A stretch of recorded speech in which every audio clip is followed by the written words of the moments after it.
മന്ത്രി ഒരു ദിവസം പി എനെ കണക്ട് ചെയ്ത് എന്നെ ഒരു ദിവസം വിളിച്ചു, ഒരു 5-6 മിനിറ്റ് സംസാരിച്ചു. അത് കഴിഞ്ഞിട്ട് പിന്നെ ആരും എന്നെ കണക്ട് ചെയ്തിട്ടില്ല. നടപടി ഉണ്ടാവും, നടപടി എടുക്കും, അവരെല്ലാം റിപ്പോർട്ട് ഇല്ല, അതിനെപ്പറ്റിയൊന്നും അങ്ങനെ സംസാരിച്ചിട്ടില്ല. പിന്നെ അമൃതയിൽ വിളിച്ച് പറയാമെന്ന് പറഞ്ഞു. വിളിച്ച് പറഞ്ഞിട്ടുണ്ടോ എന്ന് എനിക്കറിയത്തില്ല. നമ്മൾ ഡയറക്റ്റ് നമ്മളെ വിളിച്ചിട്ടില്ല. നമ്മളവിടെ വിളിച്ചവരെ നമ്മളെ വിളിച്ചവരുടെ കോൺടാക്ട് ചെയ്ത് അത് കഴിഞ്ഞിട്ട് പിന്നെ ആരോഗ്യവകുപ്പിൽ നിന്ന് ആരും കോൺടാക്ട് ചെയ്യാനും പിന്നെ ആരും വന്നിട്ടൊന്നുമില്ല ഇതുവരെ. നമുക്ക് ഇനി നമ്മൾ പ്രതീക്ഷിക്കുന്നുണ്ട് ആരെങ്കിലും വരുമെന്ന്. ആരും വീട്ടിൽ വന്നിട്ടാണെങ്കിലും നമ്മൾ പ്രതീക്ഷിക്കുന്നു. ജോലി ഇപ്പോൾ ഒരു സ്റ്റോപ്പ് ലീവായില്ലേ, ലീവ് കുറച്ച് എക്സ്പെൻഡ് ആയി. അങ്ങനെ കല്യാണം കഴിഞ്ഞ് ലീവായിരുന്നു. അത് കഴിഞ്ഞിട്ട് പിന്നെ അടുത്ത ജോലിയും കൂടെ നോക്കണം. ശിവന് അതായത് ഈ നടപടി വന്നിരിക്കുന്നത് ഒരു ഓപ്പറേഷൻ ചെയ്ത ഡോക്ടർക്കെതിരെ മാത്രമാണ്. അതേസമയം തന്നെ യൂണിറ്റ് ചീഫിനെ പ്രതിയാക്കി കേസെടുക്കുകയും ചെയ്തിട്ടുണ്ട്. അപ്പോൾ ഇതുമായി ബന്ധപ്പെട്ടൊരു വൈരുദ്ധ്യം നിൽക്കുന്നുണ്ട്. അതായത് ശസ്ത്രക്രിയ ചെയ്തയാൾ പ്രതിയല്ല, യൂണിറ്റ് ചീഫ് പ്രതിയായിരിക്കുന്നു. പിന്നെ അവർ പറയുകയും ചെയ്യുന്നത് തനിക്ക് ഉത്തരവാദിത്തം ഇല്ലയെന്ന് പറയുകയും ചെയ്ത് ഒഴിഞ്ഞിട്ടുണ്ട്. അപ്പോൾ നിങ്ങൾ ആർക്കാണ് ശരിക്കും ഇതിന് ഉത്തരവാദിത്തം എന്ന് പറയുന്നത്?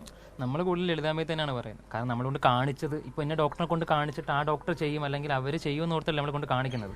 അപ്പോൾ അവർ വേറെ ആളെ കൊണ്ട് ചെയ്യും, നമ്മുടെ കുഴപ്പമില്ലല്ലോ. നമ്മളോട് പറഞ്ഞിട്ടുമില്ല ഇന്നാളാ ചെയ്യുന്നതെന്നൊന്നും. അവർ പറഞ്ഞിട്ട് നമ്മൾ അഡ്മിറ്റായി അവർ ഡേറ്റ് എടുത്ത് തന്ന് ആ ഡേറ്റിൽ പോയി നമ്മൾ അഡ്മിറ്റായി. ആ ഡേറ്റിൽ പറ്റാഞ്ഞിട്ട് പിന്നെ അടുത്ത ഡേറ്റ് അവർ തന്നെ എടുത്ത് വീട്ടിൽ പോയി നമ്മൾ കണ്ടിട്ട് അവർ തന്നതാണ്. അപ്പോൾ നമുക്കിത് ചെയ്താൽ അവർ നമ്മളോട് പറയുന്നില്ല, ആരാ ചെയ്തതെന്ന് പോലും നമ്മൾ അറിയുന്നില്ല. നമ്മൾ ഇന്ന ആളെ കൊണ്ട് കാണിച്ചിട്ട് ആളല്ലേ നമ്മൾക്ക് ചെയ്തു തരേണ്ടത്. അല്ലെങ്കിൽ ആൾ പറയുന്നില്ലല്ലോ ഇന്ന ആളാ ചെയ്യുന്നത്, വേറെ ആളാ ചെയ്യുന്നത്. കറക്റ്റ് ആരാ ചെയ്യുന്നത് പോലും നമ്മളോട് ഇതുവരെ പറഞ്ഞിട്ടില്ല. അപ്പോൾ നമ്മൾ ആരെ പറയും? നമ്മൾ കാണിച്ച ആളെയല്ലേ നമുക്ക് കാണിക്കാൻ പറ്റത്തുള്ളൂ.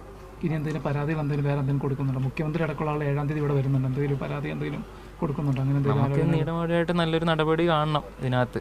മറ്റുള്ളവർക്കും വരാൻ പാടില്ല. ഇപ്പോൾ നമുക്ക് വന്ന് നമ്മൾ അനുഭവിക്കുന്നു, നല്ല ബുദ്ധിമുട്ടുണ്ട്. നമ്മൾ കുറേ ദിവസമായിട്ട് നല്ല രീതിയിൽ വേദന നല്ലൊരു സഹിച്ചിട്ടുണ്ട്. ഇത് ഇത്ര നാൾ സഹിച്ച് ഈ ഓപ്പറേഷൻ കഴിഞ്ഞിട്ടാണെങ്കിൽ പൊറുക്കാൻ വേണ്ടി നമുക്ക് ആ കൂടെ എന്ന ബുദ്ധിമുട്ട് അറിയാമല്ലോ. നല്ല രീതിയിൽ ബ്ലഡും പ്രശ്നവും അങ്ങനെ കുറേ പ്രശ്നങ്ങൾ. നമ്മളിപ്പോൾ കുറച്ച് ഇൻഫെക്ഷനൊക്കെ ആയി. ആ ഇൻഫെക്ഷനൊക്കെ മാറാൻ വേണ്ടി ഇത്രയും ദിവസം ഹോസ്പിറ്റലിൽ കിടന്നേക്കെ. സോ ഹോസ്പിറ്റലിൽ നല്ലപോലെ ട്രീറ്റ്മെൻറ്റ് ചെയ്ത് കെ സി വേണു സാറിന് അവരൊക്കെ നമ്മളെ നല്ലൊരു സഹായിച്ചുകൊണ്ട് നമുക്ക് ഇത്ര നല്ല ട്രീറ്റ്മെൻറ്റ് കിട്ടി. ചിലവെല്ലാം അവരാണ് വഹിച്ചത്. നല്ലൊരു എമൗണ്ട് ആയിട്ടുണ്ട് ബില്ലിൻ്റെ കിട്ടിയത്.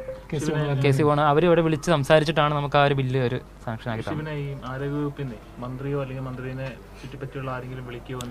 ഇല്ല, മന്ത്രി ഒരു ദിവസം പി എനെ കണക്ട് ചെയ്ത് എന്നെ ഒരു ദിവസം വിളിച്ചു, ഒരു 5-6 മിനിറ്റ് സംസാരിച്ചു. അത് കഴിഞ്ഞിട്ട് പിന്നെ ആരും എന്നെ കണക്ട് ചെയ്തിട്ടില്ല. നടപടി ഉണ്ടാവും, നടപടി എടുക്കും, അവരെല്ലാം റിപ്പോർട്ട് ഇല്ല, അതിനെപ്പറ്റിയൊന്നും അങ്ങനെ സംസാരിച്ചിട്ടില്ല. പിന്നെ അമൃതയിൽ വിളിച്ച് പറയാമെന്ന് പറഞ്ഞു. വിളിച്ച് പറഞ്ഞിട്ടുണ്ടോ എന്ന് എനിക്കറിയത്തില്ല. നമ്മളെ വിളിച്ചിട്ടില്ല.